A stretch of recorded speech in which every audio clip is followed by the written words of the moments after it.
Yeah, so technically NAD is working on your mitochondria. It's what gives, it's what allows your mitochondria to function. And if you remember back to grade 11 biology, mitochondria is like the powerhouse of the cell.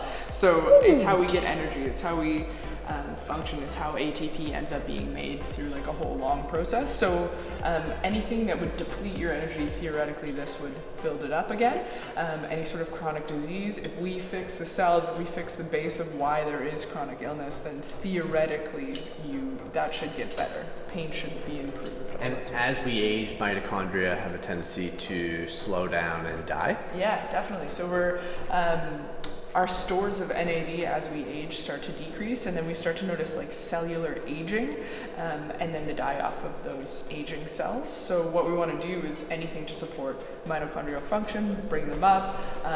NAD actually works on a certain molecule called sirtuins, which has to do with the aging process and the cellular aging process. So the whole support of this, like they claim it to be anti-aging. I don't know how you would measure that, but technically what they're looking at is telomere length and sirtuin activation, and that's how they make a projection on how